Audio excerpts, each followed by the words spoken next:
አስተምሮቱን መግለጼ ማንበቤ እኔን ያስጠይቀኛል። በአንተ አገላለጽ በአንተ አተረጓጎም አንተ ነው በምትለውና በምታምንበት ነገር ተርጉመሃል። ኦኬ፣ ያ የራስህ ነው። መቀበል አለመቀበል ሌላ ጉዳይ። መቅጣት ግን የነሱ ውሳኔ አይደለም። ለግድያ መዛት የነሱ ውሳኔ አይደለም። መስመር የጣሱ ይመስለኛል። ማለት የራሳቸውን ስልጣን ዝም ብለው ያፈሱ የወሰዱ ነው የሚመስለኝ። እኔ ከዚህ ጋር ቁጭ ብዬ የፈለገኝን ነገር እፎይ አሁን ብዘልፍህ ምንም ልታደርገኝ አትችልም። እነዚህን የትም ቦታ ብታገኟቸው ኪል ዘም ግደሏቸው። ፎር ዜር ዊል ቢ ኤ ሪዋርድ ፎር ዜር ኪለርስ ኦን ዘ ዴይ ኦፍ ሪዘሬክሽን። ምክንያቱም እነሱን ለገደለ ሰው በቂያማ ቀን ሽልማት አለውና።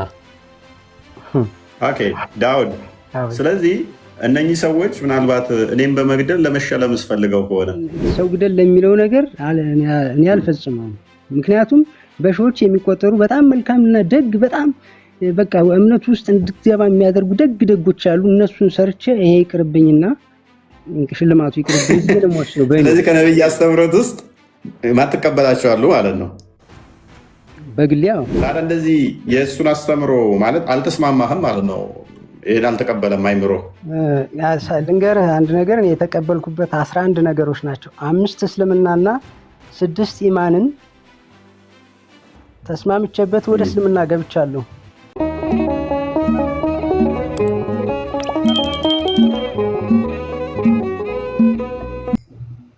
እንዴት አመሻችሁ?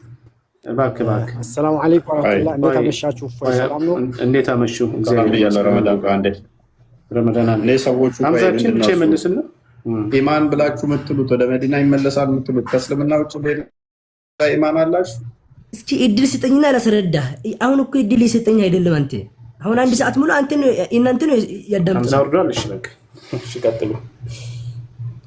እና ሐዲሱ ወደ ሐዲሱ ተመልስና ሐዲሱ በየቃል ላስረዳህና ወደ ሐዲሱ ሄድስ።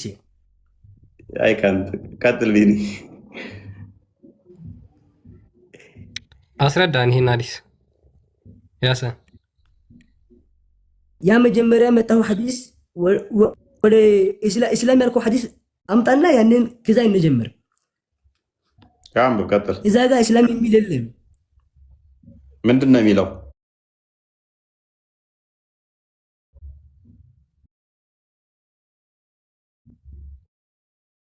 አምጣውና ላስረዳህ። ተመለስ ወደ ሐዲሱ መልስለት። ፋይን መልስለት። ወደ ሐዲሱ ተመለስና ላስረዳህ። እሺ ቀጥል። አሁን ቆይ እዛው ላይ ቆም። አሁን እዚህ ላይ ምን ይላል? ትንሽ ዝቅ አድርጎ ባቡ ፈضل መዲና ይላል። የመዲና ፈضል ነው። መዲና ያላት ክብር ነው ሐዲስ እያወራ ያለው ማለት ነው። እሺ በምንድን ነው የከበረችው? እዛ ያው በምንድን ነው የከበረችው? እዚህ ያመጥልሃል። ምን ይላል? ኢነል ኢማን ይላል። ኢነል ኢማና እዚህ ላይ እስላም የሚል የለም። ኢማን ነው እዚህ የሚለው። ኢማን ማለት ምን ማለት ነው?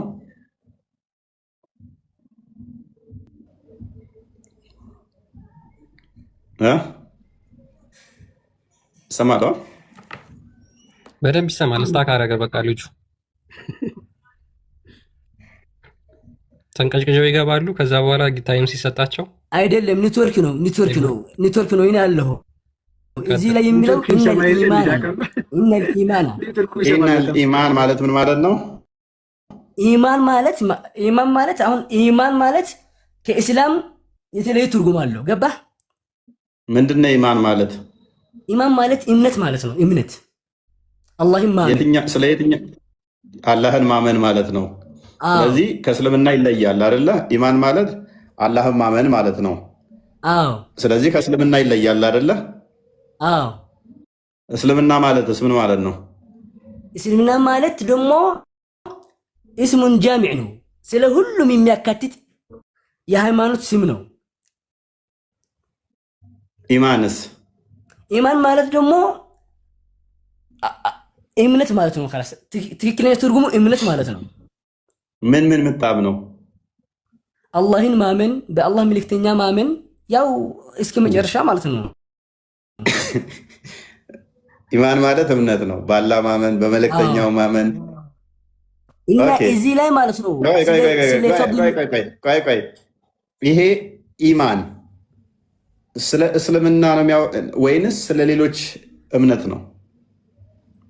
እዚህ ላይ ምን ማለት ፈልጎ ነው? ኢማን ወደ መዲና ይዞራል፣ ልክ ኢባባ ወደ ጉድጓዶ እንደምትዞር ኢማን በመዲና ይዞራል የሚል ነው እንጂ ኢስላም ይጥፋል የሚል የለም እዚህ ጋር። ኦኬ፣ ወደ መዲና የሚዞረው እስልምና ነው አይደለም? ኢማን ይላል እዚህ ጋር፣ ኢማን ይላል። ስለዚህ ኢማንና እስልምና ይለያያሉ አይደለ? እዚህ ላይ ይለያያል፣ እዚህ ላይ ትርጉሙም ይለያያል። እዚህ ላይ ደግሞ ምን እንደተፈለገው ኢማን በመዲና ይዞራል፣ ልክ ኢባባ በጉድጓድ ውስጥ እንደምትዞር ኢማን በመዲና ይዞራል ነው እንጂ የሚለው ኢስላም ይጠፋል ጠራርጎ ይወጣል የሚል እዚህ ውስጥ የለም። ይሄ ራሳችሁ እስልምና እምነት ነው አይደለም? እስልምና እምነት ነው አይደለም? ስለዚህ እምነት ወደ መዲና ይመጣል ካለ ምንድነው እሱ ተስልምና ይለያል? እምነት ነው፣ እስልምና እምነት ነው ትለኛለህ። እምነት ወደ መዲና ይሄዳል ትለኛለህ። ምንድነው እያልክ ያለው ወንድማችን? ይመጣል ማለት እኮ እዚህ የለም።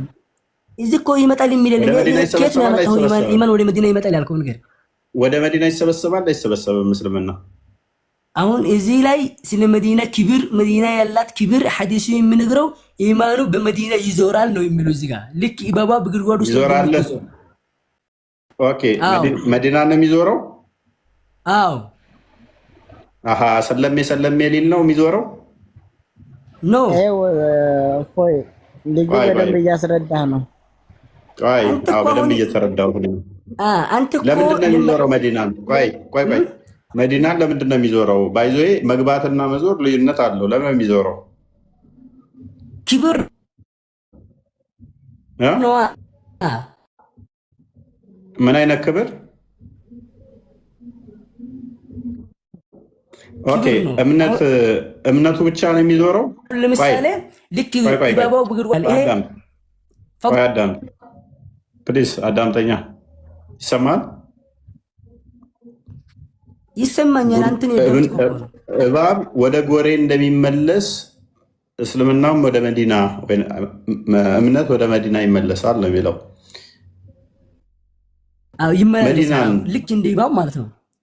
ስለዚህ ወደ መዲና የሚመለሰው እምነቱ ከሰውየው ተነጥሎ ነው ሄደው የሚመለሰው ለመዲና ክብር ሲል እምነቱ ራሱ ማለት ነው። ኖ እምነቱ ራሱ በመዲና ይመላለሳል፣ ልክ ኢባቧ በጉድጓዷ እንደምትመላለስ ማለት ነው። እምነት ከሰውየው ተነጥሎ እንዴት ነው ሊመላለስ የሚችለው?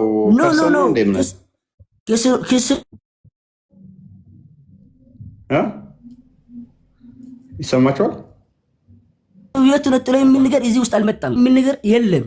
ይሄ እናንተ ራሳችሁ ምንም የሚያውቁ ሰዎች አስረግታችሁ የሆነ ስህተት እንዳለ ያስመስላችሁ። አሁን ታስወጣኛለህ፣ አውቃለሁ። አንተ መልስ ስታገኘው ታስወጣለህ ወይ ታቋርጣለህ። ያሲን ተረጋጋና ተረጋግተህ ለእፎይ ያስረዳው በሚገባው አይነት ሁናቴ። ያሲን ትልቁ ብቻዬን እንዳያስወጣኛ አስረዳዋለሁ፣ ግን ያስወጣኛል። መልስ ካገኘ ያስወጣኛል። ብዙ ጊዜ አስወጣኛል። ከአሁን በፊት ብዙ ጊዜ አስወጣኛል። ከአንተ የሚጠበቀው አትናደድ።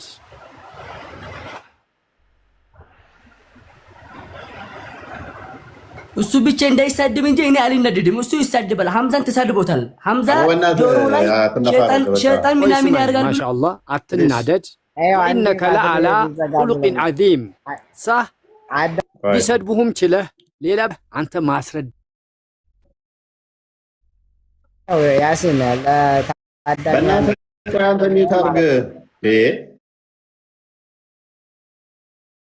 ጠጅ ቤት እኮ አይደለም ያላችሁት። ሚዩት አድርገህ ሶስት ሰዎች አራት አስረድና ለመሳደብ እያስረዳህም አንተ ሌባ ጨገሬታ ሚዩት አድርገህ ሻሻን አንተ እውቀት የለህ ምን የለ ኢማንና እስልምና ሆነ አንተ እንድታስረዳ ነው። ኧረ በእናትህ ሚዩት አድርገህ እስኪ በእናትህ እኔስ ረዳዋን እንኳን ደህና መጣህ። እሺ ቀጥል እፎይ። እኔ እኮ አንተ እኮ አልጨርስንም። እሺ ሰውየው ነው የሚዞረው። ኢስላም ይጥፋል ያልከው ነገር ከየት ነው ያመጣኸው? ክፈትለት ቅድሚያ። እሺ ክርስቲያን ያንን ኢስላም ይጥፋል ያልከው ነገር አምጣው። አሁን እኔ ያንን መስረጃ ነው የሚፈልገው። በእናትህ አንብብ። እሺ ጭንቅላታቸውን የሆነ አስቀምጠውት መሰለኝ እዚህ ቤት የሚገቡት። እሺ አምጣ። ኢስላም ይጥፋል የሚል ብቻ አምጣ። እኔ ለመቀበል ዝግጁ ነኝ። ኧረ አንብብ በእናትህ። እሺ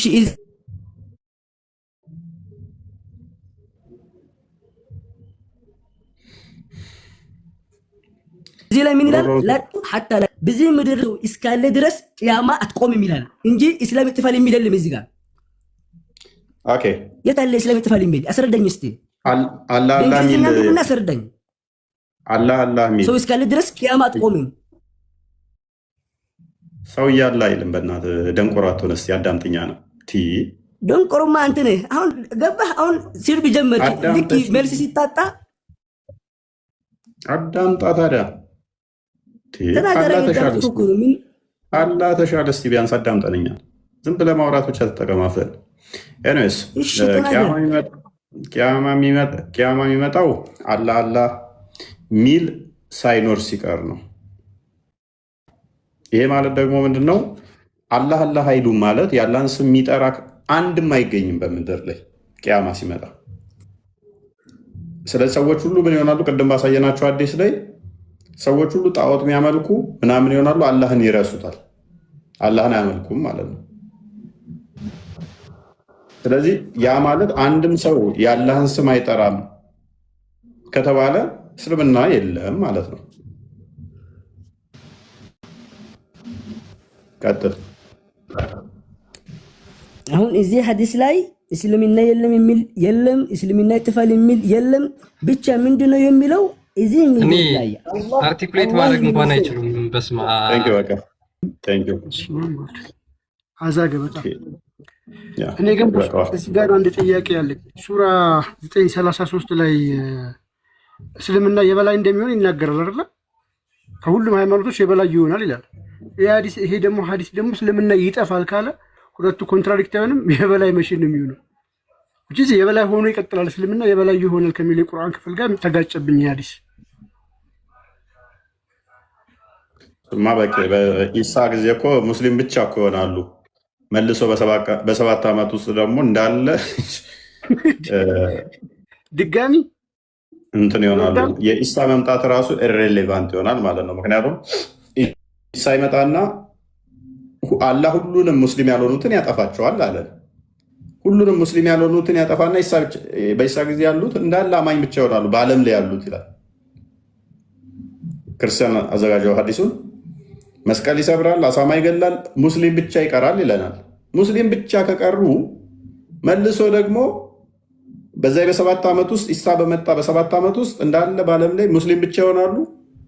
በዛ በ7 ዓመት ውስጥ ደግሞ ሙስሊሞቹን ይወስዳል፣ ካፊሮቹ ይቀራሉ ይለናል።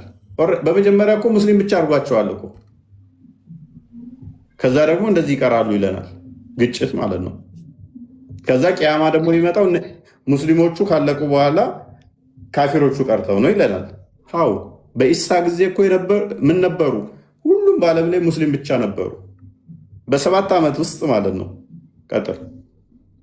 በነገራችን ላይ እንደዚህ ሐዲሶች እንዳለ እርስ በራሳቸው ማለት ነው ኮንትራዲክሽን ናቸው። እርስ በራሱ የሚጋጭ ሐዲስ ነው እና አንድ በአንዱን ብናየው ሙስሊሞች እንዴትም ብለው እንትን ሊሉት አይችሉም።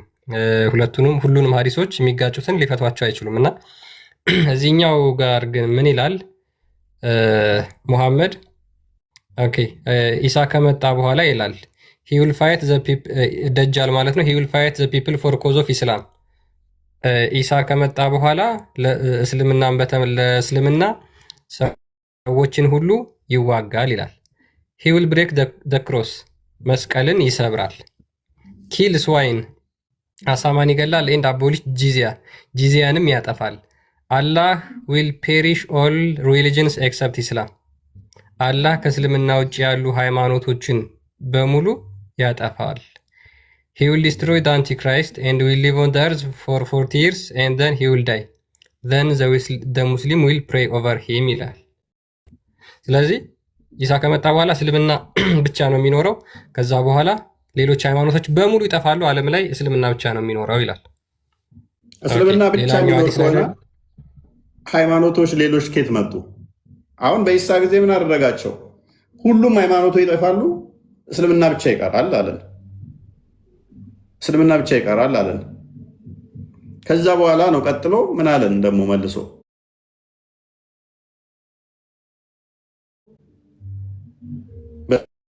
በ7 ዓመት ውስጥ ደግሞ መልሶ አይ ካፊሮች ይቀጥላሉ። አንብበው።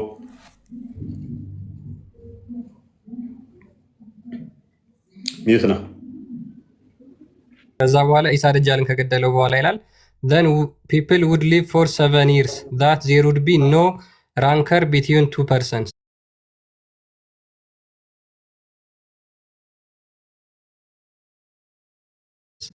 በ7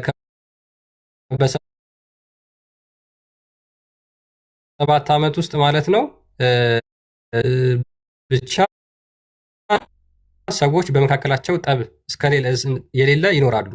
then Allah would send cold wind from the side of Syria that none would survive upon theirs having a speck of good in him or faith in him but he would die በልባቸው ላይ ትንሽ እምነትና መልካም ስራ ያላቸውን በሙሉ ከሶሪያ የሚመጣ ቀዝቃዛ ነፋስ ይገድላቸዋል። አላህ በላከው ነፋስ so much so that even if some among us were to we say don't you respond, and they would say what do you order us, and he would command us that worship the idol. In spite they would have abundance of sustenance, leads comfortable life. ከዛ በኋላ ሰይጣን ይመጣና ይጠይቃቸዋል፣ እነሱም አቤት ብለው ይመልሱለታል። እንዲሁም ከዛ በኋላ ጣዖት እንዲያመልኩ ካደረጋቸው በኋላ ጥሩ ህይወትን እንዲኖሩ ያደርጋቸዋል። then the trumpet would be blown ከዛ በኋላ ጥሩምባ ይነፋል። ታንክ ዩ። ይሄንኛው ሐዲስ እንግዲህ አማኞቹ ሞተው የሚያልቁት ስንት ዓመት ላይ ነው? 7ኛ ዓመት ኢሳ በመጣ አይደለ? 7ኛ ዓመት። ያኛው ላይ ደግሞ ለስንት ዓመት ነው የሚቆዩት ይላል? 40 ዓመት።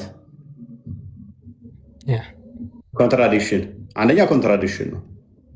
በ7 ዓመት ውስጥ እዚህ አማኞቹ የሚያልቁ ከሆነ ማናቸው የሚቀጥሉት? ማይሞቱት ማናቸው ይላል? አማኝ ያልሆኑ ናቸው ይላል የኛው ሐዲስ። ያኛው ሐዲስ ደግሞ ሁሉም አማኝ ይሆናሉ ይላል። አሁን እኮ ሐዲሶቹ ኮንትራዲክት እንደሚያደርጉም አልገባቸውም ገና ሰዎቹ። ከ73ቱ ጭፍሮችስ 74 ጭፍሮች ገነት ከሚገቡት እነሱን ጠፉ ማለት ነው? እሱንም ሐዲስ ገደል ይገባል። ሰላም ነው። እንኳን ደህና መጣህ። ከእንዴና ቆያችሁ።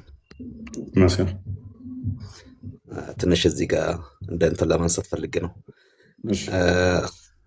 አሁን ነቢዩላህ ኢሳ ለ40 ዓመት እንደሚገዛ ነው እንደሚያስተዳድር ነው። በሱ ዘመን ሌላ አንብበውስ ይላል 40 ዓመት አዲስ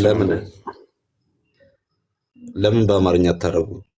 ይህን ነገር አሁን እዚህ ጋር ያለነው ኢትዮጵያውያንና ብዙ አማርኛ ተናጋሪ ይቀየርና ለምን ጽሁፉና ድምፅ እኩል መሆን እንዳለበት ማለት ነው። ችግር የለም።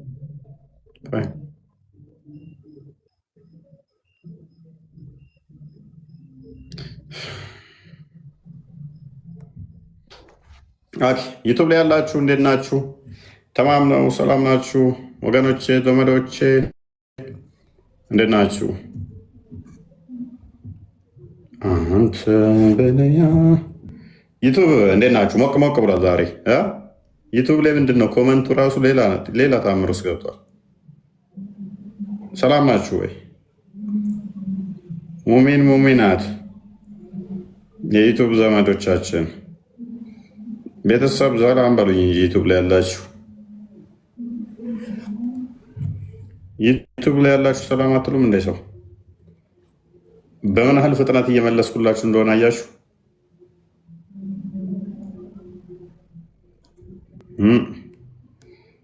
ክርስቲያን እስከሚያወጣና እስከሚያዘጋጅ ቀጥል። እሺ ክርስቲያን ኦኬ ገንትን አንብብላችሁ። ኦኬ የመጨረሻ ሰዓት ቂያማ በዚህና በዚያ ጊዜ ትመጣለች ብለህ የምታወራው ይህ ሐዲስ ምንድን ነው አለው። እርሱም አለ አላህ የጠራ ነው፣ ከአላህ ሌላ አምላክ የለም። አሁን ላለማንም ቢሆን ምንም ነገር ላላወራ ወስኛለሁ። እኔ ያልኩት ከጥቂት ጊዜ በኋላ ትልቅ ክስተት እንደምታዩ፣ ይኸውም የተቀደሰው ቤት ካዕባ እንደሚቃጠልና ይህም በእርግጥ እንደሚከሰት ብቻ ነው። በዚያም የአላህ መልእክተኛ እንደዚህ ማለታቸው ተዘገበ ይላል። ደጃል በእኔ ኡማ ወይም ህዝብ ውስጥ ይወጣል። እርሱም በዓለም ውስጥ ለአርባ ቀን 40 ወር ይሁን ወይም 40 ዓመት ማለታቸው እንደሆነ በእርግጠኝነት መናገር አልችልም። ከዚያም አላህ የአርዋ ብን መስዑድን የሚመስለውን የመርየምን ልጅ ኢሳን ይልካል።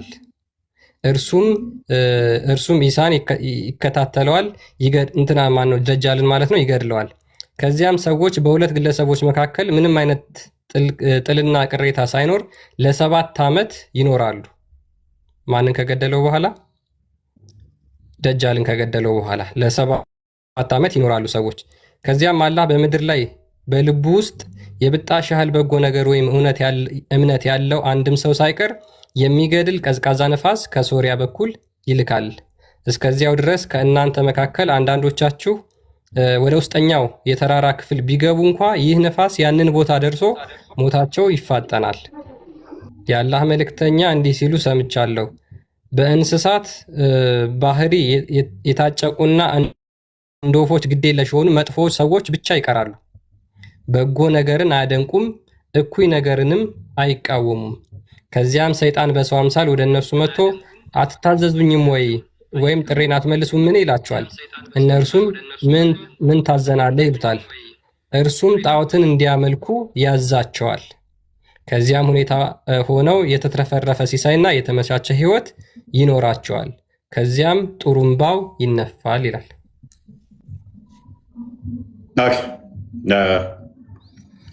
አብዲ ሰምቻለሁ፣ አዳምጫለሁ። የመጽሐፉ ባለቤት ማን ነው? ጸሐፊው? ሐዲሱ የማን ነው? አሳየው። ቡሃሪ ነው? አንዴ ሳሂህ ሙስሊም ነው። ሳሂህ አልሙስሊም። እስቲ ከራሱ ፔጅ ላይ ያሳየኝ። አይ ሌላ እንትን ውስጥ አትግባ። አይ ከራሱ ነው ችግር የለውም። አንዴ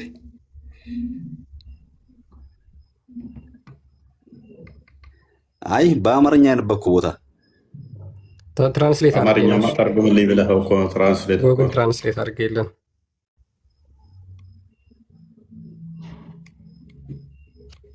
ያው እንግሊዘኛውም አረብኛውም ከፈለክ አማርኛ ይሆንልኝ ብለህ ተተርጉሞልህ ነው። ምናልባት ይህ ሳሂህ ሙስሊም ላይ እንደዚህ እንትን ነገር የለም። አሁን ደጃል ከተገደለ በኋላ ለ7 ዓመት ዓለምንም አይደለም። ይሄ እኮ ሊጻፍ እኮ ይችላል። ይሄ አስመስሎ ሰውን ለመሸወድ ሰውን ለማጭበርበር ይዛቸው የመጣቸው ሊሆን ይችላል። ያለውን ሐዲስ በዚህ ሐዲስ ቁጥር አውጣና አንብብ። አንተ ጋር ያለውን ሐዲስ በዚህ ሐዲስ ቁጥር አውጣና አንብብ።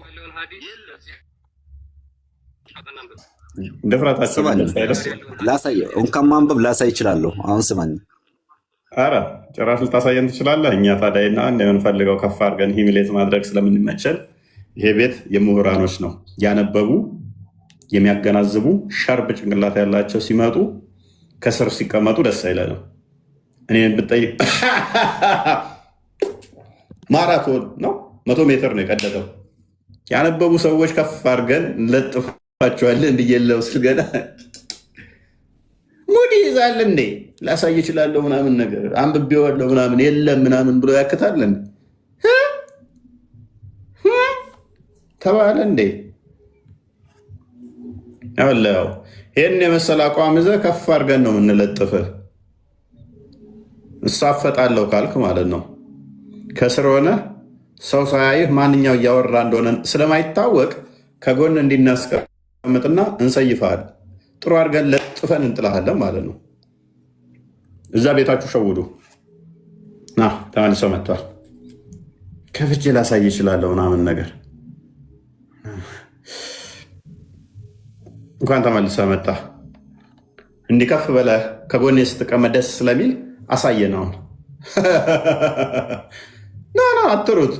ተመለስ ተመለስ ተመለስ ተመለስ ልታሳየን ስለምችል ና ተመልሰ ግባ። ተመልሰ ግባ። ና አይዞህ አትደንግጥ። አስተምረን ለው ትወያዩ መሞከራችሁ ሳያንስ ጭራሽ ላሳየ እችላለሁ ይላል እንዴ? ይሄ እኮ ይሄ ቤቱን አላወቃችሁትም ማለት ነው። እንዲህ ተጨምቀህ ደርቀ የምትወጣበት ቤት ነው።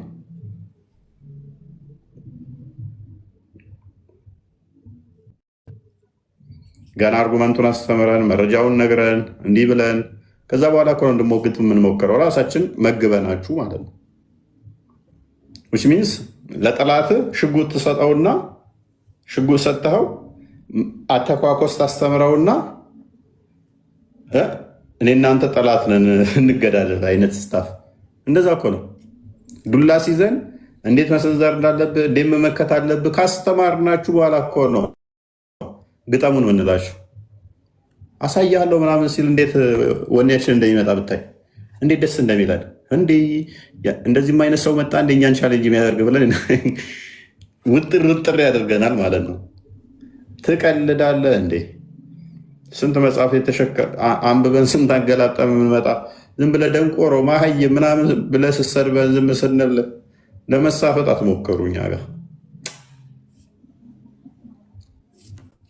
አርገናታል የእናንተ መጽሐፍ እና ደነስ ፓራፍሬዝ ታደርገው እና እንትን ትለዋለህ። እንዴት ነው የመቆየት አቅም አለ? የሚቀጥሉ ከሆነ ሙስሊሞች ችግር የለውም፣ ግን አያውቁትም። በሚገርም ሁኔታ ቅድም መግቢያ ላይ እንዳልኩት ነው እና ሙስሊሞች ዜና ላይ የሚሰሙት ሌላ፣ መሐመድ የተናገረው ሌላ ነው። ኦኬ። በነገራችን ላይ ሃይማኖት አሸዋ ላይ የሚመሰረት ከሆነ ይጠፋል። ኦኬ። የእኛ ግን ጌታችንና መድኃኒታችን ኢየሱስ ክርስቶስ በአለት ላይ የተመሰረተ ነው። ክርስትናችን በአለት ላይ የተመሰረተ ነው። በሐዋርያትና በነቢያት ላይ ተመስርቷል እምነታችን ማለት ነው። የማዕዘኑ ራስ ደግሞ ክርስቶስ ኢየሱስ ነው። ስለዚህ በሐዋርያትና በነቢያት ላይ የተመሰረተ ከሆነ ማንም ሊያጠፋ አይችልም ማለት ነው። እስልምናስ አላህ የሚባልበት ቀን የሚጠፋበት ቀን ካልመጣ የቂያማ ቀን እንኳን አይመጣም ማለት ነው፣ አይቆምም። ዳውድ አለ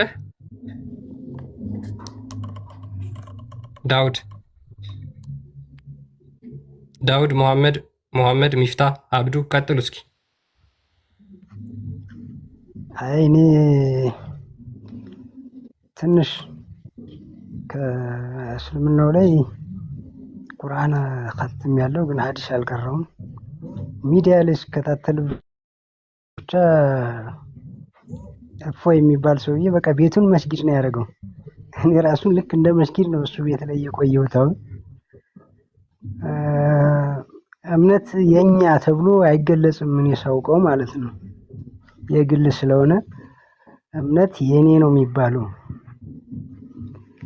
እና እምነት ውስጥ ክርክር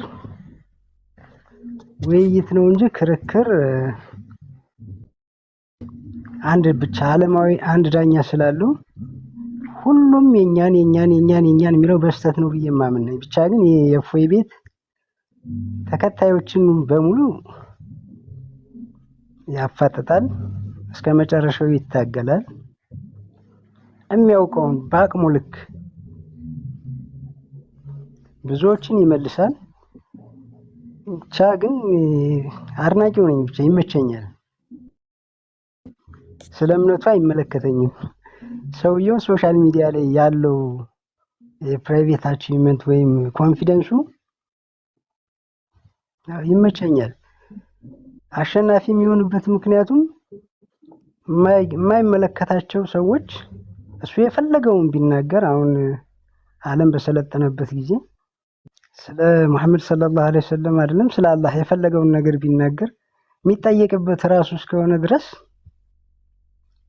እየዘለሉ እየገቡ ትልልቅ የሚባሉ ሰዎች ምላሽ ሲሰጡ ያለው እነሱን አልነካም።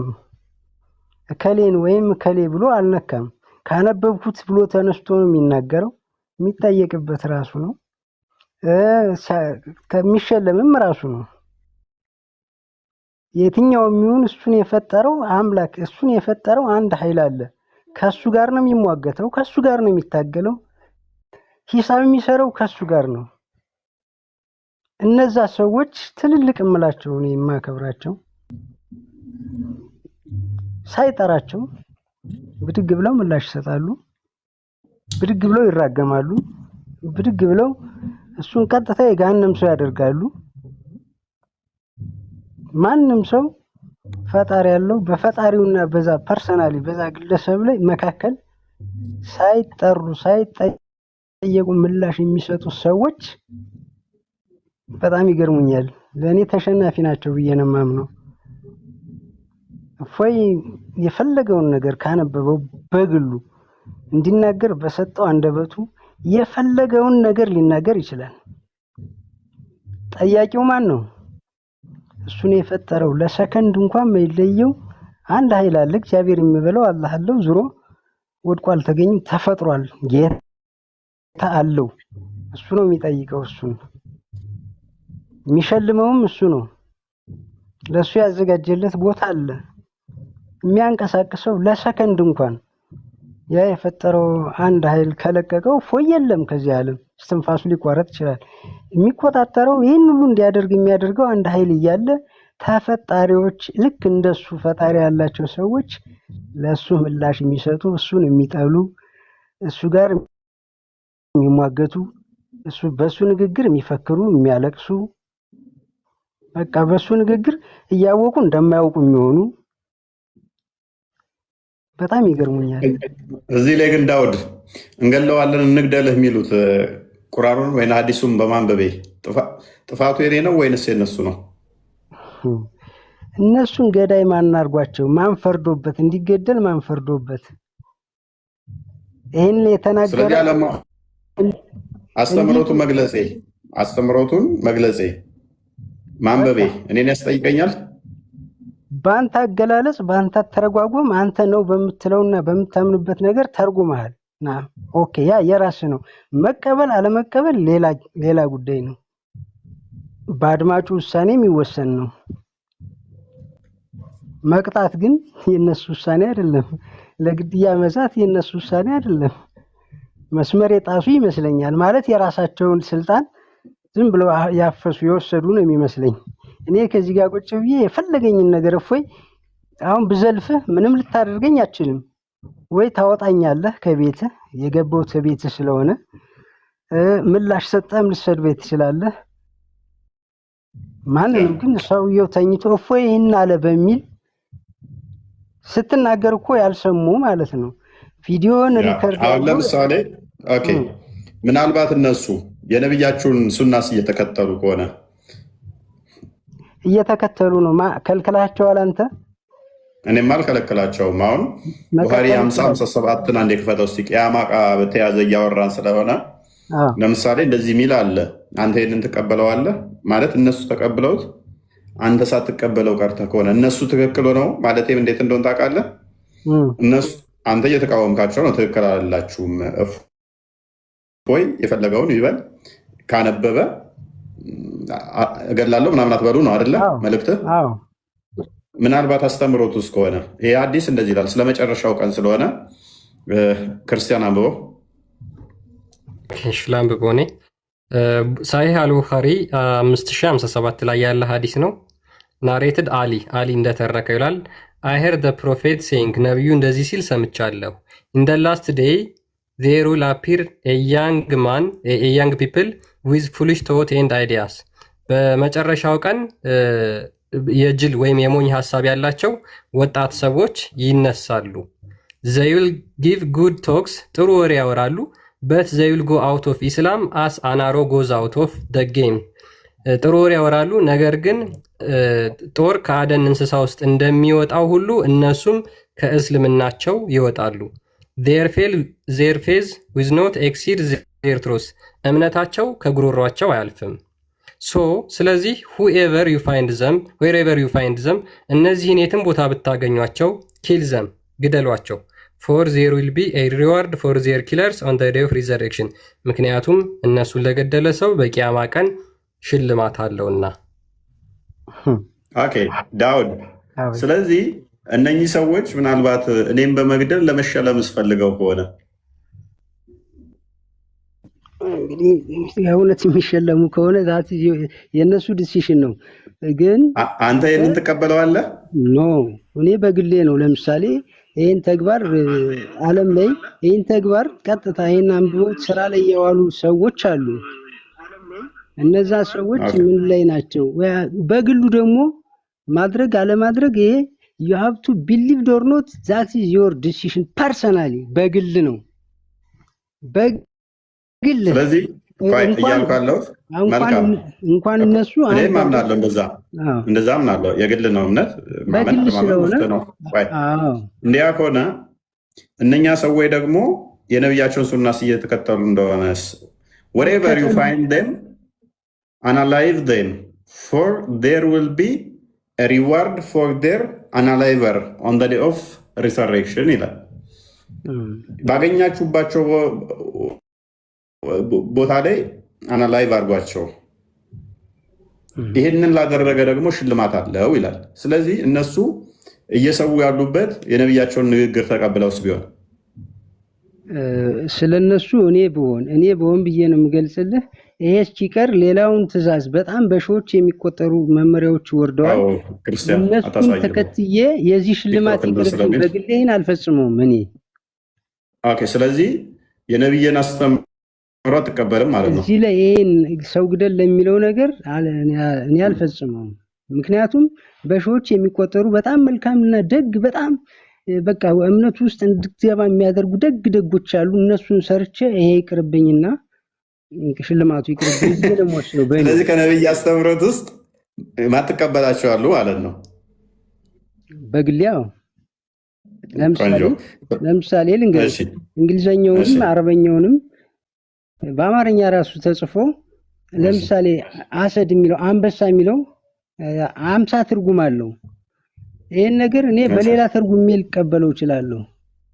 አንተ ደግሞ በዚህ ተርጉመዋል አልተቀበለው ልትቀበለው። እኔ ደግሞ ይሄን ሰው ትገላለህ ሳይሆን እነሱን ያሳመነ እነሱን የሰበከ ብዬ እኔም በሚመቸኝ ደግና የነብያት ትእዛዝ ስለሆነ የነሱ ስራ ስለሆነ ደግ ወደሆነ ነገር ወደድኩም ጠለም ወደ ጥሩ ነገር ተርጉሜ አሳልፈውና ሽልማቱ ይቀርብኛል። እኔ አላደርገውም በግሌ ነው። ይመች አወራድዬ ልጅ። ስለዚህ ግደል የሚለውን አንተም ታደርገዋለህ? አላደርገውም። እሱ ፋይል ታዲያ እንደዚህ የእሱን አስተምሮ ማለት አልተስማማህም ማለት ነው። ይሄን አልተቀበለም አይምሮ። ልንገርህ አንድ ነገር እኔ የተቀበልኩበት 11 ነገሮች ናቸው። 5 እስልምናና 6 ኢማንን ተስማምቼበት ወደ እስልምና ገብቻለሁ። ግን 5ቱን እንትን ስትቀበል ኢስላምንም ስትቀበል ሙሐመድ ደግሞ ምን ብሏል?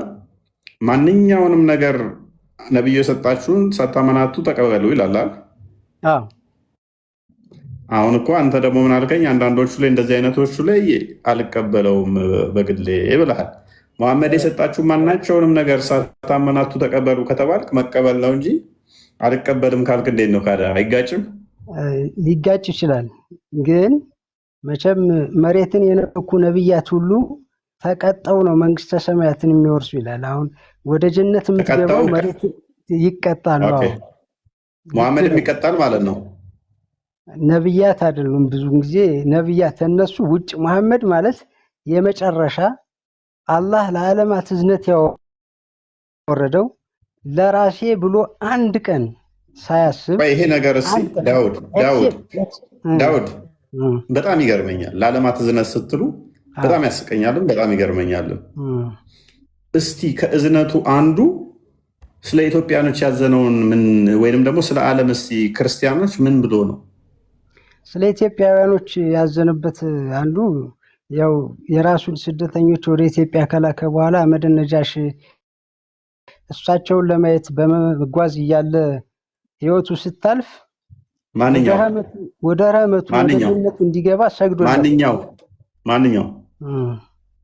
ማንኛው ነው ወደ እሱ እየሄደ የነበረው? አህመድ ነጃሽ የሚባለው በዘመኑ ማስረጃ ይኖራል ወይንስ መስጊድ ላይ የሰበኩህ ነው? ይሄ ተረት ተረት ነው ዳውድ። ኧረ አይደለም፣ መስጊድ ላይ የሰበኩህ ተረት ተረት ነው። አንተ ይሄን አይደለም ካልከኝ ማስረጃ ካመጣህ ለአንድ ዓመት ያህል እኔ ንጽጽር አልገባም። ኧረ ምን ስትል ግን የኢትዮጵያ ታሪክ ውስጥ የተጻፈ ነገር ስለሆነ እስልምና ሳይሆን ዓለማዊ መጽሐፎች ሊሆን አለ ታሪክ ዳውድ ዳውድ የለም እና አህመዲን ጀበል ትናንትና የጻፉት ነው እንጂ ይሄ ሽታውም የለም፣ ሽታውም የለም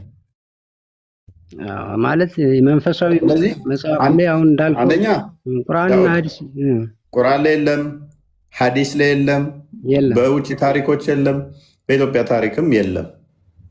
አንድ በል ፕላስ ደግሞ ሙሐመድ ለዓለም እዝነት ነው የሚለው አይመጣውም። ለምሳሌ ኢሳ ምንም ኃጢአት አልሰራም፣ እንደ እስልምና አስተምረው ምንም ኃጢአት ያልሰራን የዓለም እዝነት ሳትል ኢሳ ሲመጣ በፍትህም ያስተዳድር ነው አደለ? እኔ እኮ አይደለሁም ያልኩት በመባል አይደለማ፣ በመባል አይደለም። ሙሐመድ ይኸውልህ ጥቁር ውሻ ሴጣን ነው ብሎ እንዲገደሉ አዟል። ጋቾን እቺ ጌቾ ወይ እንትን የምትባለው እንሸላሊትን እሷን በአንድ የገደለ 100 ያሸልማል ብሏል። የዓለም እዝነት ነው፣ ለሁሉ ለእንስሳት ጭምር የተላከ ነው ትሉታላችሁ። ስለዚህ ጥቁር ውሻ ውሾችን ግደሉ ያለ ለውሾች። ሙሐመድ እኮ የአላህ ባሪያና አገልጋይ ነው። ይህን ታውቃለህ። አዳምጣ። የዓለም አዛኝ ነው ለእንስሳትም ለሰው የሚያልከው አካል ውሾቹ ሊወዱት አይችሉም። ውሾች ላይ ሞት አዋጅ ስላወጀ አንድ በል። ሁለተኛ እንሸላሊቶችን በአንድ የገደለ 100 ሽልማት አለው። 2 የገደለ 80፣ 3 የገደለ እንደዛ እያለ እየቀነሰ ይመጣል። እንሸላሊቶች ሊወዱት አይችሉም የሞት አዋጅ ስላወጀባቸው። ሶስተኛ ክርስቲያኖችና አይሁዶች የተዋረዱ ሆነው ግብር በእጆቻችሁ እስኪሰጧችሁ ተዋጓቸው ስላለ እኛ ክርስቲያኖችና አይሁዶች ልንወደው አንችልም። እኛን አዋርዶ አሰቃይቶ ጂዚያ ስለሚያስከፍለን። 3 በል ጣዖት አምላኪያኖችን ደግሞ 2 አማራጭ ናላቸው፣ ወይ እስልምና መቀበል ወይ መገደል። ሊወዱት አይችሉም። ለእነሱም የዓለም እዝነት ሊሆንላቸው አይችልም። ህፃናት ልጆች ጩጬዎች ህፃናትን ማግባትና ወሲብ አድርጎ መፍታት ስላስተማረ ህፃናቶች ሊወዱት አይችሉም። ባሪያን ይዞ ወሲብ ማድረግ አስወልዶ መሸጥን ስለፈቀደ ሊወዱት አይችሉም። ምንድነው እሱ እዝነት የምትሉት? ምን ምን አደረገና? ከእዝነቱ መካከል አንድ ነገር ልንገርህ። አሁን የምትላቸው ነገሮች በሙሉ የአተረጓጎም ችግር እንጂ ውሻን እንዲጠፋ የሚያደርገው ውሻ ታውቀዋለህ፣ የሚያስተላልፈው በንክኪ ነው። የተፈጠሩ ሰውንም ሌሎች እንስሶችንም ከልብ የምንለው እኛ አሁን አንተም ታውቀዋለህ። አሁን ካናቢስ የሚባለው የውሻ ቫይረስ የሚተላለፈው እንዴት እንደሆነ ታውቃለህ። ጀነቲክሱን እንኳን ለይቶ አይደለም የሚያጠቃው፣ ጂኔሱን ብቻ ሳይሆን ጠቅላላ አሁን ለምሳሌ የሌሎች እንስሶች በሽታ ወደ ሂውማን ቢንግ የማይተላለፍ በሽታዎች አሉ። ውሻ ግን ተላላፊ ነው። አንተንም እኔንም ያጠፋናል። የራሱን ዝርያዎችም ያጠፋል፣ ሌሎችንም ያጠፋል። የራሱ መጥፋት ጥቁር ውሻና ነጭ ውሻ፣ ቀይ ውሻ ልዩነት አላቸው? ኧረ እሱ ላይ እኔ ይቅርታ አድርግልኝ አላነበብኩትም። ውሻ ከልብ ብሎ ውሻን ውሻ ብሎ ነው ያስቀመጠው። ስለዚህ ነብይ ደግሞ ያለው ጥቁሩን ውሻ ነው። ጥቁር ውሻ ሴጣን ነው ያለው። ራቢስ ያስተላልፋል ምናምን ተረት። ጥቁር ውሻ ሴጣን ነው። ስለዚህ ጥቁር ውሻ ባያችሁ ቁጥር ግደሉ ነው ያለው። ይሄ ራቢስ ጋር በተያዘ ከሆነ ደግሞ ሞሮፈን እሱ ከቀበሮ ከግመል ምናምን ነገር ይመጣል። በዚህም ውሾች እንትን ሊሉ ይችላሉ፣ የራቢስ ተጠቂ ይሆናሉ። የራቢስ ተጠቂ የሚሆነው ግን ጥቁር ውሻ ብቻ ሳይሆን ቀዩም፣ ነጩም፣ ቡሬውም የትኛውም ውሻ ነው ተጠቂ የሚሆነው። ነብይ ያለው ግን አንተ አሁን አንድ ኢትዮጵያውያን ሊያጠፋ የሚችል የአንበጣ መንጋ ኢትዮጵያን ሰብል ሊጠፋ ቢፈልግ ኢትዮጵያውያንን ለማትረፍ የአንበጣው መንጋ ልታጠፋ ትችላለህ። አዳምጥ። ግድያ ያዘዘው ከበሽታ ጋር በተያያዘ አይደለም። ሙሐመድ መገለጥ መጣልኝ አይምን ጥያቄ ተጠየቀ። 3 ጥያቄ ተጠየቀና ነገ መልስ ሰጣችኋለሁ አለ። መልስ ሳይሰጥ ቀረ። ከዛ በኋላ መልአክ ውሻ ባለበት አይገባም አለ። ከዛ በኋላ መልሱን ያላመጣልኝ መልአክ ውሻ ባለበት አልገባም ብሎ ነው ብሎ 15 ቀን ቆየ። ከ15 ቀን በኋላ ምን አደረገ? በመዲና ያሉ ውሾች እንዳለ ግደሉ ብሎ አዘዘ። መልአክ ስለማይገባ ነው ውሻን ያዘዘው ግደሉ ብሎ። ያን ድርጊት የፈጸሙ ሰዎች ምን ጉዳት ደረሰባቸው? ምን ጉዳት ይደርስባቸዋል? መዲናዎችን ሰዎች ነው የገደሉት፣ አይሁዶችን። አይሁዶች ደግሞ ለሙሾቻችን እንገላላችሁ አሉ። ሙሐመድ ተከታዩ ደግሞ በየኮርነር ላይ ቆመው ግብብዳ ድንጋይ ይዞ የሰው ውሻ መግደል ጀመሩ። ከዛ ተቃውሞ ገጠማቸው። ተቃውሞ ሲገጥማቸው ጊዜ ሙሐመድ ተዛ ቀየር ያደረጋትና ምን አለ? ጥቋቁሮቹን ግደሉ በቃ አለ። በፊት ሁሉንም ውሾች ግደሉ አለ። ተዛ ጥቋቁሮቹን ግደሉ አለ። አሁንም ሰዎቹ ተቃውሞ መጡበት። ተቃውሞ ሲመጡበት ጊዜ አሁንም ሙሐመድ ለወጥ አደረገና በቃ ለአደን የማይውሉትን ውሾች ግደሉ አለ። አሁንም ተቃውሞ መጣበት። ውሻችንን ምን አድርግ ነው የምትሉት? ውሾቻችን የምንገለው ብለው ተቃወሙት። ይህን ጊዜ ሙሐመድ አሁንም ለወጥ አደረገና ጥቁሮች እኮ ውሾች ሴጣን ናቸው፣ ጥቁር ውሾችን ግደሉ አለ።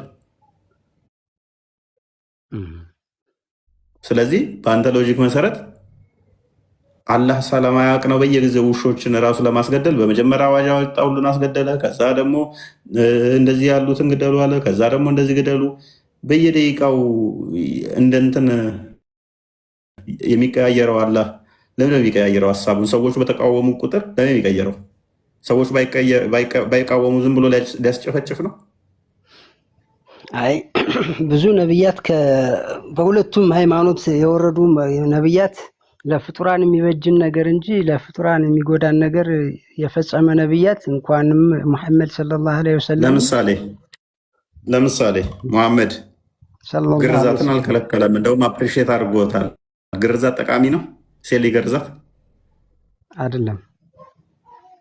ስለዚህ የሚጎዳ ነገሮችን ይፈቅዳል ማለት ነው ነብይ። እሱንም እኔ አላየሁትም። መጀመሪያም ህፃናት ጋብቻ ቆይ የህፃናት ጋብቻ ነብይ 6 ዓመት ህፃን ያገባው አይደለ? አይሻን ነው 6 ዓመቷ ነው። እና ስንት ዓመቷ ነው? እርግጠኛ ነህ? ስንት ዓመቷ ነው? እስከማውቀው ድረስ በ6 አገባት፣ በ9 ዓመቷ ወሲብ አደረጋት። 9 ዓመት ነው። በ9 ዓመት ነው። ግን ኢንተረስትድ የሆነችው ከእሳቸው ይልቅ እሷ ነች። ታሪኩን በደንብ አንብበው። እርግጠኛ ነህ? ድንጋይ ሆኜ በቀረው አፈር ሆኜ በቀረው ባልተፈጠርኩ ያለችበትን አታውቀውም? እኔ እሳቸውን ካላገዛፍ በሆንኩኝ ከእሱ ጋር መሆንን ስታስብ ድንጋይ በሆንኩኝ ዛፍ በሆንኩኝ ያለችውን አታውቀውም? ወላሂ እሱን አላውቅም። ድንጋይም ብትሆን ለእሳቸው መስገዱ አይቀርም፣ ዛፍም ብትሆን እሳቸውን ማክበሩ አይቀርም። በእርግጥ ግን የዛኔ እሳቸውን ለምን ያገባሉ ተብሎ ስለዚህ ጎጂ ነገሮችን አንተ ትከተለዋለህ። ይህንን ሰውዬ ካዳ አንተ የ9 ዓመት ልጅ ወሲብ ታደርጋለህ አይደለም? ኢንተረስትድ አሁን ለምሳሌ ሂውማን ጠቃሚ ነገር ነው የሚያመጡት ብለሃል። ጠቃሚ ነገር ነው የሚያመጡት ብለሃል። ምን ሊያስተምርህ? ቆይ ምን አይነት ጥቅም ሊያስተምርህ ነው? የ6 ዓመት በ54 ዓመቱ አግብቶ በ56 ዓመቱ የ9 ዓመት ልጅ ወሲብ ያደረገው ምን እንድትማር ነው? ጠቃሚ ነገር ነው ያመጣው። ምን እንድትማር? ለወሲብ እስልምና የሚፈቅደው እድሜውን አይደለም። እንደ ኢትዮጵያውያን እንጀራ በልቶ አይደለም። 9 ዓመት ሴት ማለት ነው። ምንድን ነው መማርበት? እኔ ከዚህ አንድ ሽማግሌ አያቴ የሚሆን ሰውዬ የ6 ዓመት ልጅ አገባ። ምንድን ነው መማር? ከዚህ ጠቃሚ ነው የሚያመጣው ያልከኝ? የዓለሙ እዝነት ሩሩህ ቸሩ ያልከው የ40 ሰው የወሲብ ጉልበት ያለው በገነት የ4000 ሰው ያህል የወሲብ ጉልበት ያለው የ6 ዓመት ህፃን ልጅን ማግባቱ ምን እንድማርበት ነው? እፎይ ካልመሰለህ ይህን ነገር ትተወዋለህ። ምንም አትማርበትም። ትተወውና ወደ ዓለም አንተ ምን ተማርክ? እኔ ራሴን ተቀብየዋለሁ። ለምን እኮ ምን ተማርክ? እኔ የተማርኩት ለምን የሚለውን ጥያቄ ጠይቄያለሁ። ልክ እንዳንተው ማለት ነው።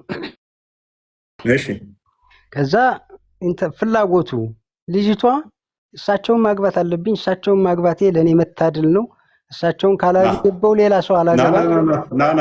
አመፅ ተነስቷል እኮ እዛው መረጃ ምንም ሳታቅ ዥዋዥዌ የተጫወተች እናቷ ማንቁርቷን እዛ አንቃ ወስዳ እንደሰጠቻት እኔ መረጃ አንድ አይደለም በቃኝ እስክትል ሰጥሃለሁ ላልካት መረጃ አንድ አንጣ። ሙሐመድን አጋቡኝ በ6 ዓመቷ ላይ ብላ እንደቀወጠችው ማስረጃ አንድ ብቻ። እኔ ምንም በእኔ ላይ ምን እንደሚደረግ እንኳን ሳላውቅ ነው እናቴ አንጠልጥላ የሰጠችኝ ያለችውን መረጃ በቃኝ እስክትል እኔ እሰጥሃለሁ። አንተ ግን አንድ እኔ እሱ ላይ መረጃ የለኝም። ኸዲጃን ሲያገቡ ግን 10 ዓመት እሷ እንደምትበልጣቸው ይሄን ደግሞ ለምን አልተቃወምክም አንተ? ቆይ ለምን ሽፍት ታደርጋለህ? ኸዲጃ ሌላ ታሪክ። ለምንድን ነው ይሄን ያልተቃወምከው? እሳቸው 10 ዓመት የምትበልጣቸውን ሴት እንዴት አገቡ? ለምንድን ነው ያላልከው? ጎበዝ ልመልስልህ። ኸዲጃ ሀብታም ነበረች አይደለ? ኸዲጃ ሀብታም ስለነበረች በጊዜው መሐመድ ደሃ ስለነበረ እናት አባት ቤተሰብ ስላልነበረው መሐመድ ኸዲጃ ደግሞ ባለሀብት ስለሆነች ነብይም ስላልሆነ ገና ሹገር ማሚ ጠበሰ በዘመንኛ አነጋገር። ሱብሃንአላህ ማሻአላ። ለዚህ ነው አይ ይሄ ስፒኪንግ ስኪል ግን አፕዴት አደርጋለሁ። በጣም ላሳየ ቆይ ሱራ 93:6 ይመስለኛል። አንዴ ክርስቲያን ክፈትልኝ። ዳሞና አገኘነህ አከበር ነው የሚለው 93:8 ወይም 6 አካባቢ። ከዛ ይሄንን ልፈሰርልህ ያልኩህን በቁርአን ልፈሰርልህ።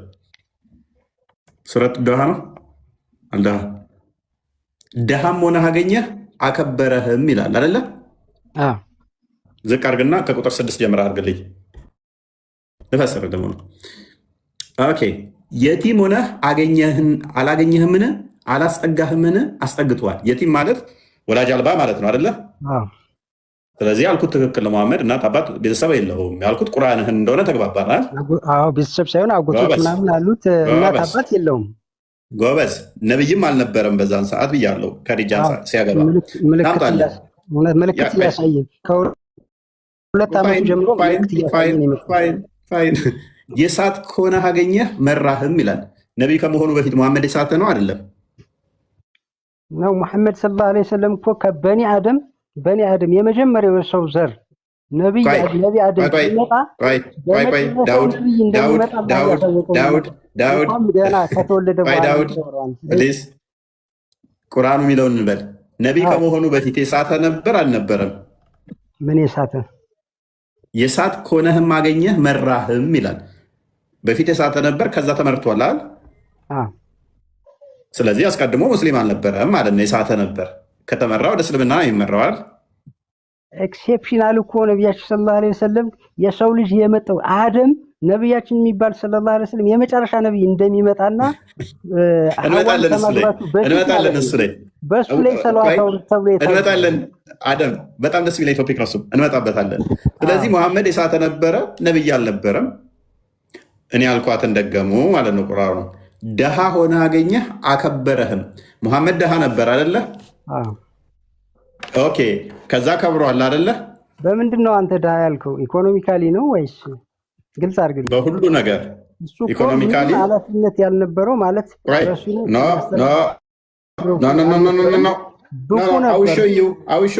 ሊስን ደሃ ሆነ አገኘህ አከበረህም። ከፍ አድርገው ቁጥር 9 የቲምንም አትጨቁን ይላል። ስለዚህ ደሃ ነበረ፣ ከዛስ ከበረ። ተፍሲሩን ክፈትልኝ። ኢብን አባስ ተፍሲር ኢብን አባስ ሄሮ ይገ ነው አንብበው። ኦኬ ዲድ ሂ ናት ፋይንድ ዲ ኦ ሙሐመድ ዲስቲቲዩት ፑር ድሃም ሆነ አላገኘህምን? ኤንድ ኢንሪች ዲ ዊዝ ዘ ዌልዝ ኦፍ ኸዲጃ በኸዲጃ ገንዘብ አላበለጸገብህምን? በማን ገንዘብ ነው የከበረው? በአላህ በማገንዘብ አላህ ካልፈቀደ አላህ ኸዲጃ ነች። በማገንዘብ ነው የከበረው። አላህ አንተ ለምሳሌ በቲክቶክ እንድትተዳደር ያደርገህ አላህ ነው። ስለዋ እሷ ናት። አላህ በምንድን ነው ያከበረው? አላህ እንዴት አድርጎ ነው ያከበረው? ኸዲጃን ሰጥቶ ጎበዝ። ስለዚህ በኸዲጃ አላህ አከበረው። ስለዚህ ለምንድን ነው ኸዲጃን ስትለኝ አንድ ሰው ነቢይ ከመሆኑ በፊት ደሃ የነበረ ሀብታም ሴትን ለገንዘቧ ብሎ ከበረ። ከዛ በኋላ ግን ያገባቸው በሙሉ ህፃናት ናቸው፣ ትንንሾች ናቸው አብዛኞቹ። ጋሽ አንድ ጥያቄ እዚህ ላይ ልጠይቅህ። ሁለትም ትችላለህ። ኸዲጃን ለማግባት እሳቸው ናቸው የጠየቁ? እሷ ናት የጠየቀች? ንብረቷን ፈልገው ጠየቋት ወይስ እሱን ፈልጋ ጠየቀችው? እስኪ እሱ ላይ በደንብ አንብበው። ምን ሌላ አንብበው? ኸዲጃን ለማግባታቸው እሳቸው እሳቸው ናቸው ላግባሽ ብለው የጠየቁ ንብረቷን ፈልገው ኸዲጀተል ኩብራ ናት እሳቸውን ፈልጋ ያገባቻቸው የጠየቀቻቸው። የኸዲጃ ንግግር የለንም። አሁን ግን የኸዲጃ ንግግር የለንም። ምክንያቱም የኸዲጃ ንግግርም የሙሐመድ ንግግርም የለንም። ሙሐመድም ጠየቀችኝ አላለም። ኸዲጃም ደግሞ ጠየቀኝ ያለችው ንግግር የለንም። አይሻ ከሆነች ያወራችሁን ካመጣ አይሻ ስለሌሎቹ ልዋሽ ትችላለች። በቦታውም አልነበረችም አይሻ። ምንድን ነው ኸዲጃን ታውቃታለች አይሻ? አይ አልነበረችም። የመጨረሻ ከሆነ ስለዚህ የመጨረሻ ነበረችው። ዝም ብላ ልታወራ ትችላለች። ሙሐመድ አውርቷል ካልክ ግን ማስረጃ እንጠይቃለን። ጠይቃኛለች ብሎ ካለ ጀነራሊ ትንሽ ልወጣ ፈልጊያለሁ። ግን ልነግርህ ፈልገው አንተን ብቻ አይደለም ሳምፕል ነው። ጥያቄ ካለ ጠይቅ። ሳምፕል ነው አንተን የምነግርህ እንጂ አዲስ አበባ ላይ እንደዚህ ሙስሊም ሆነው በጣም የሚረብሹ ሰዎች አሉ። እምነትን በጋራ እንግለጸው። ወንድምህ ሲሳሳት ከቻልክ ትመክረዋለህ፣ አትከራከረው። አንተ የሚመስልህን መንገድ ተከተልና አንተ የራስህን ቀጥል። ለምን ወንድም አይሆንም? ግን ይህንን ክፍል እንዴት ታዋለህ? ሱራ 839 አንድ ጥያቄ ሱራ 839 አሁን ዳውድ ዩአር ሃምብል እኔ ባህሪም በጣም ወድጀዋለሁ። ለመግባባትም ለመወያየትም ትመቻለህ። ግን አስተምሮቱን ግን እየጣልክ ነው። አንተ ጥሩ ጸባይ አለህ፣ ጥሩ ልጅ ነህ፣ ለውይይትም ትመቻለህ። ግን አስተምሮቱ ደግሞ አንተ እንዳልክ አሁን ምን አልክ? ሃይማኖት አልተመሳሰል ትመክረዋለህ፣ ትነግረዋለህ፣ አለቀ። ከዛ ውጭ አልክ። ቁርአኑ ግን እንደዛ አይልም። እውቀት እስከማይገኝ ድረስ ሃይማኖትም ላላ ብቻ እስከማይሆን ድረስ ተጋደሏቸው ይላል። ስለዚህ እሱን እንዴት ታየዋለህ? እኔ ከሷሃባም ከሌን ገደለ የሚል ታሪክ አላነበብኩም። እኔ አልገልም። ላሳያ ሳይ ሱናን አናሳይ 40-65 አካባቢ ክፈትልኝ። ከሳባ የገደለ ላሳያ። መግደል ብቻ ሳይሆን በእሳት ያቃጠሉ ላሳየ።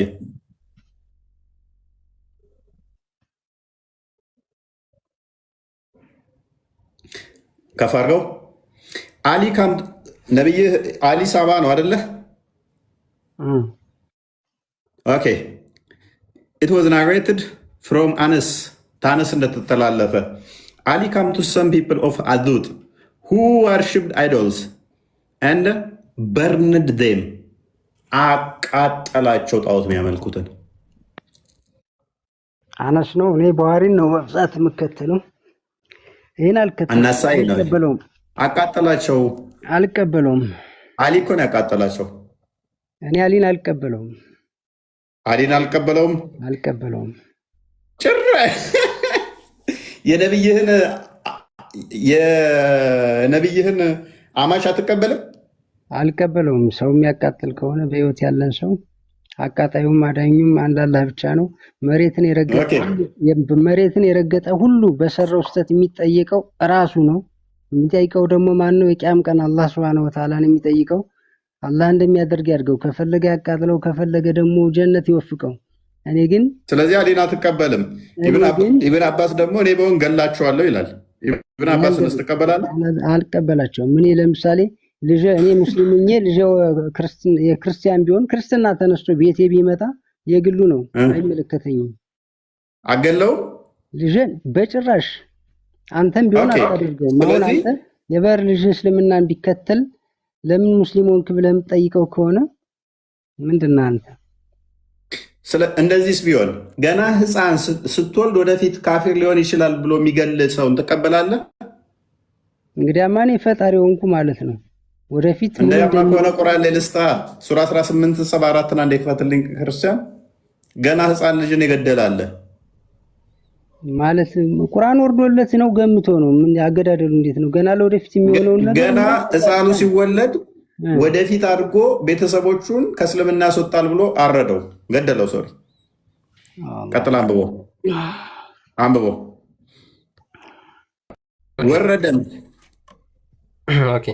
ወረደም ተጓዙም ወጣትም ልጅ ባገኙና በገደለው ጊዜ ያለ ነፍስ መግደል ንጹሕን ነፍስ ገደልክን? በእርግጥ መጥፎን ነገር ሰራህ አለው ይላል። ተቀጥለው ያ ቀጥል። ያ አንተ ከኔ ጋር ትዕግስትን ፈጽሞ አትችልም አላልኩህምን አለ። ከእሷም በኋላ ምንም ነገር ብትጠይቅ አትጎዳኝም፣ ከእኔ ይቅርታን መጨረሻ በእርግጥ ደርሰሃል አለው። ቲንክ ወደ 78 አካባቢ 80 ላይ ያ ወጣቱ ልጅማ ወላጆቹ ምዕመናን ነበሩ፣ ቢያድግ ትዕቢትና ክህደትንም የሚያስገድዳቸው መሆኑን ፈራን።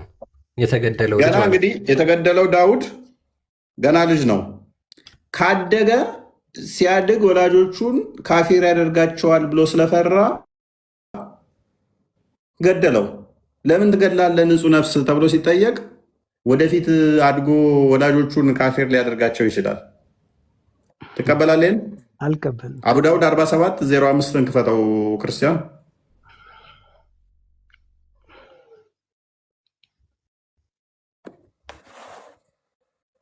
ዳውድ አልገልም ብሏል። ገና ያውም ያላደገውን እኮ ነው የገደለው። ይሄ ያላደገ እንትን ያለውን እኔ አልገልም። አንብበው። የኔ ነቢይም ሰለላሁ ዐለይሂ ወሰለም አያደርጉትም። የእሳቸው ደግሞ ያደረጉትን ቆይ እንሰጥሃለን። ኡበይ ቢን ከዓብ ሰይድ ኡበይ ቢን ከዓብ እንደተናገረው ይላል the boy whom Al-Qadir had killed was created an infidel. አልካድር የገደለው ልጅ ሲፈጠር ጀምሮ ከሃዲ ነበር። he he lived he would have moved his parents to rebellion and unbelief. ቢቆይ ኖሮ በህይወት ወላጆቹን ወደ አመፅና ክህደት ውስጥ ይመራቸው ነበር። ለዛ ተገደለ ገና በልጅነቱ። ስለዚህ ገና ሕፃን ልጅን ምን አደረገው? ገደለው። ለምን? ይኸው አንድ ልጅ ከሕፃናት ቀጥል እንትና ቃል ያ ቡሃሪ ላይ ያለ ሀዲስ ነው። በቡሃሪ በአማርኛም የታተመ ነው። የአልከድር ታሪክ ማለት ነው። ረጅም ስለሆነ ከዚህ ካቀለምኩ ጀምሬ ላንብብልህ። አንድ ልጅ ከህፃናት ጋር ይጫወታል።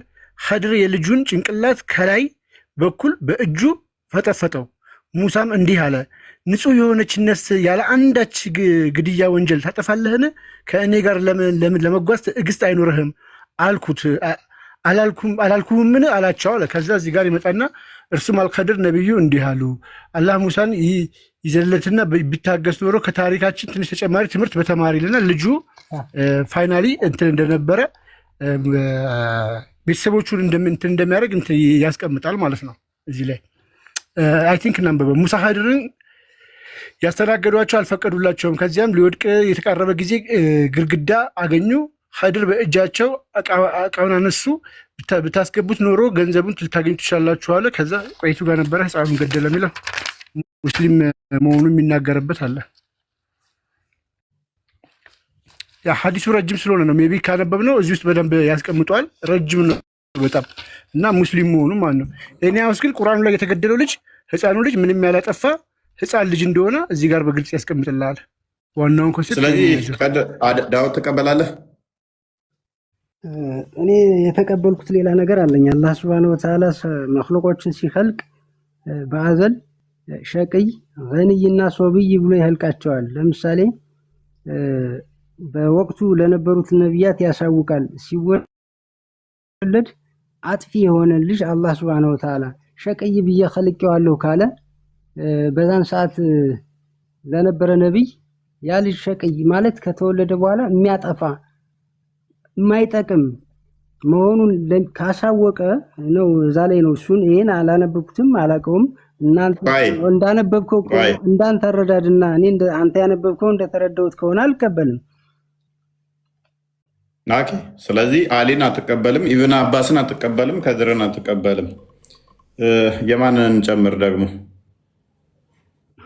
ቅድም እኮ አልተረዳኝም እንጂ ስገባ ነግሬ ነበር። የመናገርና የማሳመን ክህሎትህ አድናቂ ነኝ፣ ግን የማይመለከታቸው ሰዎች እየገቡ ከአንተ ጋር ሰጣ ፈጣ ይላሉ። እነሱ ሰዎች ስህተት እየሰሩ ነው ብዬ ነግሬ ነበር። አሁንም እየተረዳኛል። ጥያቄ አለሽ? ክርስትና ላይ ለምሳሌ አንተ አሁን ህፃናት ተገደሉ ትላለህ። ከአንተ ጀምሮ ህፃን ልጅ እንደወለድ ከ40 ቀን ላይ ክርስትና ታስነሳዋለህ። ይሄ ልጅ ሃይማኖት የመምረጥ መብቱን አልቀማኸውም ወይ? ምን አለን ኢየሱስ ክርስቶስ በ33 ዓመቱ ጥምቀትን ከዮሐንስ ወሰደ ይላል። 33 ዓመት ሆኖት ራሱ ማለት የሚመቸውን አይቶ እናትና አባቱ እናቱ ሙስሊም አባቱ ክርስቲያን ሆነው ሌላ እሱ ደግሞ ሶስተኛ ሊሆን እንኳን እስኪችል ድረስ ማንኛውንም ህፃናት ወዴት እንደምትወስዱት የማይታወቀውን 40 ቀን ላይ የክርስትና እምነት እንዲቀበል የምታደርጉት አሁን ያ ህፃን ምን ያውቃል? በዛ ህፃን ላይ ሂውማን ራይቱን አልተጋፋችሁትም ወይ?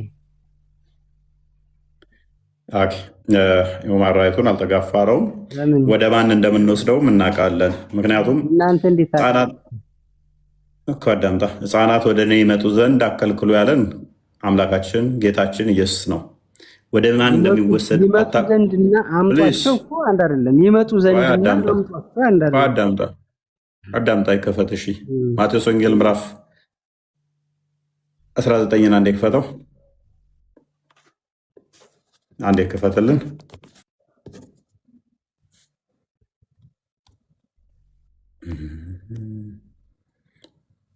ኦኬ እሺ ህፃናት ወደ እሱ እንዲመጡ ከኋላ በዚያን ጊዜም እጁን እንዲጭንባቸውና እንዲጸልይ ህፃናትን ወደ እርሱ ምን አሉ ይላል። አንበብልኝ የአንተ አርጉመንት እንዴት እንደሚመታ ይኸው። መጡ ነው የሚለው አመጧቸው። መቼም ህፃናትን መጡ አይላቸውም። መሄድ አይችሉ 40 ቀናቸው እንዴት ይመጣል? ቀይ ዳውድ አየህ ራሳቸው መሄድ አለባቸው የሚለውን አርጉመንት አንተ እንትን ስላልክ ነው። አመጡ፣ ደቀ መዛሙርቱም ገሰጿቸው። ስለዚህ ህፃናትን አምጡ ብሎናል። ለምን ወደ እኔ አምጧቸው፣ ይምጡ እንዳከልክሏቸው ብሏል። ስለዚህ ወዴት እንደምንወስድ እናውቃለን፣ ወደ ማን እንደምንወስድ እናውቃለን። ነገር ግን መጽሐፍ ቅዱስ ያነበብከው ስለሆነ አንተም በሚመችና በትክክለኛው መንገድ ብለህ ባመንከው ነገር ተረጎምከው።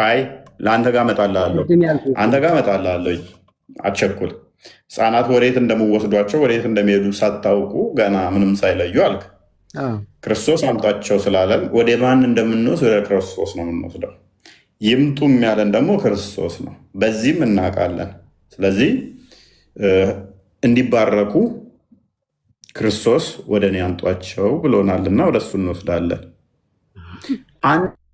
አንተ ግን ቆይ እኛ መንፈስ ቅዱስን እንዲቀበሉ የእግዚአብሔር ማደሪያ ሆነው እንዲያድጉ ከልጅነታቸው ጀምረው ቅዱሱ መንፈስ በእነሱ ስራውን እንዲሰራ በቤተ ክርስቲያን ውስጥ እናሳድጋቸዋለን፣ ከዛ እንዳይወጡ። እናንተ ከሌላችሁ እሱ ግን ክርስቲያን አድርጎ ለመፍጠር ምልክት አድርጎ መፍጠር አልቻለም ማለት ነው። ፈጣሪ በእናንተ አደረውን ሰጠው፣ ወደ እኔ አምጧቸው ባካችሁ ብሎ አዘዛችሁ። እሱ ማድረግ አልቻለም ማለት ነው። የፈጠረው አካል እያለ የፈጠረውን ሰው ወደ እኔ አምጧቸው ብሎ አዘዛቸው። አየው አንተን እንዴት እንደሚመች አድርገህ የተረጎምከው። ይሄን ነው እኮ ያልኩ። አሁን ይሄን ሐሳብ አንተ ከተቀበልክ ይሄን ሐሳብ አንተ ሌሎችን ሳትከለክልና ሳትነካ በዚህ ሐሳብ አንተ መቀጠል ነው አለው። እኔም እኮ የአንተ ትርጉም በጣም ተመችቶኛል። ልክ ለቅዱስ ለመጽሐፍ ቅዱስ ዳውድ አቤት ህፃናትን አንጡ አለን። ለዚህም እንወስዳለን። ህፃናት የቅዱሱ መንፈስ ማደሪያ እንዲሆኑ ጸጋ መንፈስ ቅዱስን ተቀብለው እንዲያድጉ ከልጅነታቸው ጀምሮ ህፃን የለም፣ ትልቅ የለም፣ ትንሽ የለም በእኛ ዘንድ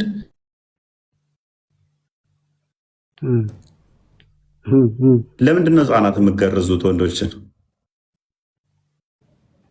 ወንዶችን በህፃንነታቸው ለመገርዟቸው? በህክምና ነው እኛ መንገር ህፃን አይደሉም። በህፃንነታቸው እኮ ለምንድን ነው የሚገረዙት? እንዳስተምሮት ስለሚጠቅማቸውና ስለሚያስፈልጋቸው ለልጆች። ህፃን ራሱ ሲያድግ ስለሚጠቅም ብቻ ነው? አዎ አስፈላጊ ስለሆነ ለራሱ ለሰው ለፈጣሪ ምን ይጠቅመዋል? የለም አስተምሮ አይደለም ለልጁ እንዲጠቀም ነው። ካደገ በኋላ ቁስሉ እንዳይጠናበት ማስረጃ። ምክንያቱም ዳውድ እንትና አብርሃም ቆይ ምን ብለኸኛል? የኢየሱስን አመጣና ታሪክ አለኝ 30 ዓመት ጥምቀት ጋር መጣህና ከዛ ጋር ልታገናኝ ስለሞከርክ ዋት ኔትወርኩ ናበት። ኦኬ አለው አለ ይሰማል። ከጥምቀት ጋር አገናኝተህ እንደዛ ስላልክ በአንተ ደግሞ ኢብራሂም የተገረዘው የሱን ሚለተ ኢብራሂም ምናምን እያላችሁ የምትሉት የእሱን መከተል ነው ብላችሁም ስለምታምኑ ከአምስቱ ፊጥር አንዱ ግዝረት ነው። ኢብራሂም ተገረዘ የሚለው ሀዲስህ ደግሞ ከ80 ዓመት በኋላ ነው። ከ80 ዓመት በኋላ 90 ዓመት ውስጥ ነው እንጂ መገረዝ ያለባችሁ። ለምደው በልጅ ነው የምትገረዙት? ግርዛት እኮ ሃይማኖት አይመርጥም። ኦርቶዶክስም፣ አሜሪካውያንም፣ ኢትዮጵያውያንም ግዴታ ነው። ተገርዛል።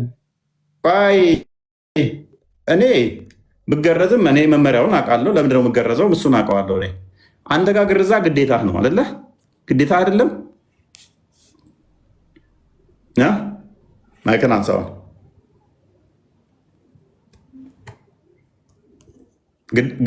ግዴታ ነው ግርዛት።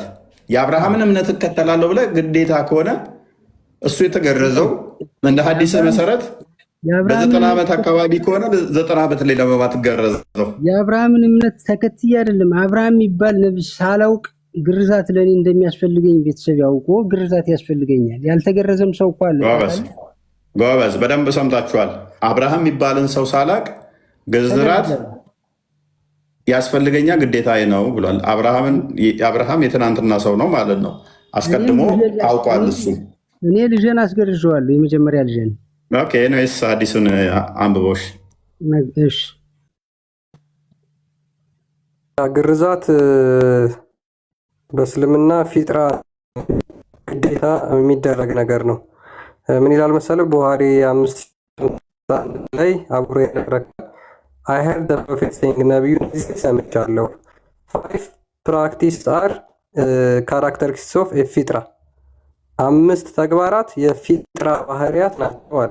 እነሱ ምንድናቸው? ሰርከምሲሽን አንደኛው ስገት፣ ሁለተኛው ሼቪንግ ዘ ፒውቢክ ሄር በብልት አካባቢ ያለ ፀጉርን መላጨት ሁለተኛው ነው። ሶስተኛ ከቲንግ ዘ ሙስታች ሾርት፣ ሶስተኛው ደግሞ ጢም ከንፈር ላይ የሚገኘው ማለት ነው፣ እሱን ማጣጠር ነው። አራተኛው ጥፍር መቆረጥ፣ አምስተኛው ደግሞ የብብትን ፀጉር መላጨት። የመጀመሪያው ግርዛት ነው። ታዲያ ግርዛት እንደዛ ከሆነ ለምን ነው ህፃናት የምገርዙት? እነዚህ ነገሮች ለሰው ልጅ እሳቸው የፈቀዱት ለሰው ልጅ በጣም የሚያገለግሉ ሱና የሆኑ ግዴታ ግን ያልሆኑ የማን ሱና ናቸው? የማን ሱና? ሀዲሱ ላይ ሰምተዋል እኮ ነቢያችን ሱና ነው ብለኸኛል። አሁን ተስማማው። የማን ሱና? ይሄ ነገር ለእኔም ብቻ የማን ሱና እኮ? የማን ሱና? የነቢያችን ሰለላሁ ዐለይሂ ወሰለም ሱና ነው። ነቢይ መቼ ነው የተገረዘው? መደረጉን የሚፈቅዱት መቼ ነው የተገረዘው?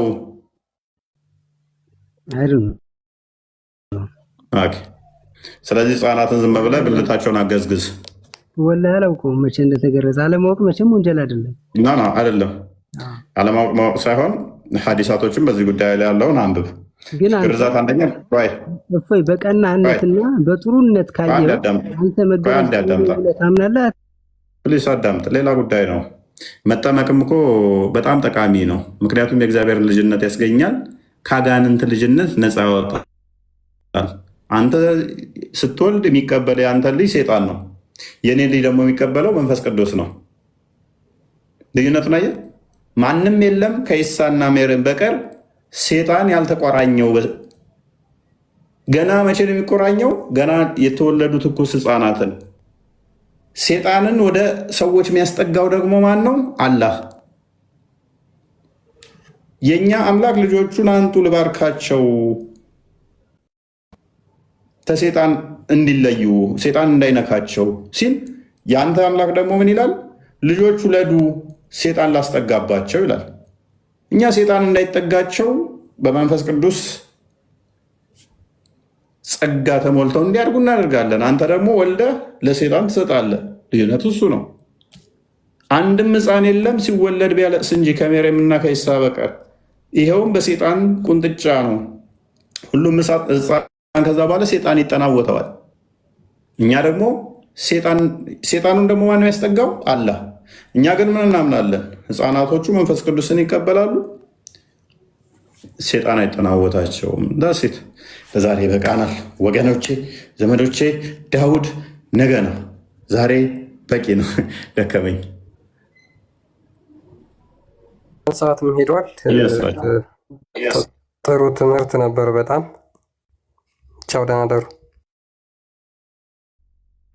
ያ መሐመድ አሊ ነገና፣ ቃልና ክርስ ቢኒ ደህና ደሩ። ደህና ደር። እናመሰግናለን ቦስ።